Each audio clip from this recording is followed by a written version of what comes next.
Okay, in this lesson we're going to look at graphing the trigonometric functions, but specifically reflecting across the x-axis, and I'm going to do it through some GeoGebra files. So here's the graph of sine of x, and again notice the graph of sine x, it has a period of 2 pi. At the moment these are not in radians, the units along here. I can change them to radians.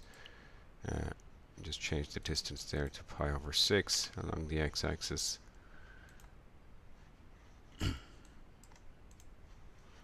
And you'll see there, your period there is 2 pi.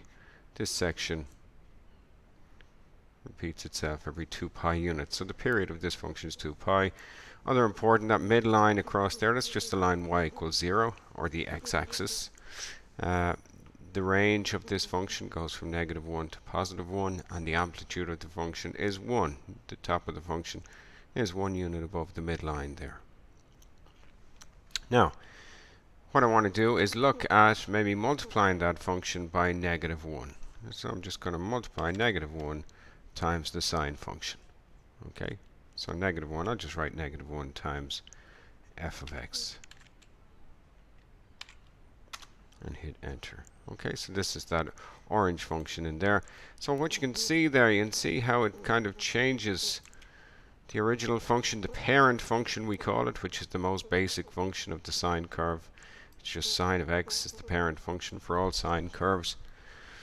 That's the green function.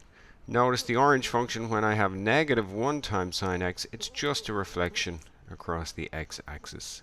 So multiplying a trigonometric function by -1 reflects it across the x-axis. Take my parent function here as cosine x. Again, you can see starting here, sweeping along, finishes one period there at 2 pi. Again, the amplitude is 1 unit. What's different between the sine and cosine curves, of course, the sine has a y-intercept at 0, the cosine curve has a y-intercept at 1. Again, if I multiply this cosine curve by -1,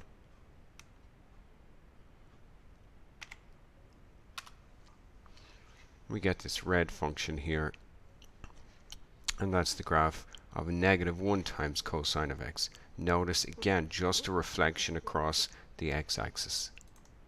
Looking at my tan function here, -1 times that function. Again, you can see this red function here. The tan function was the original green one. The red function is just a reflection of that across the x-axis. Okay, and it's not just trigonometric functions. If I take there's my standard parent function for quadratics, that's y equals x squared. If I multiply that function by -1, you'll see exactly the same thing happen. So we're reflecting across the x-axis. Okay, multiplying the sine function by -1 reflects it across the x-axis. Okay, so multiplying the parent function by -1 multiplies that function, or sorry, reflects it across the x-axis. Why? Well, the reason is this, that all the points used to be x comma y, but by multiplying the outputs by -1, we're now going to x comma -y, which will have the same x coordinate, but the y coordinate will be reflected across the x-axis. Okay, so any of those parent functions, you're going to find the same thing. Multiplication by -1 reflects it across the x-axis.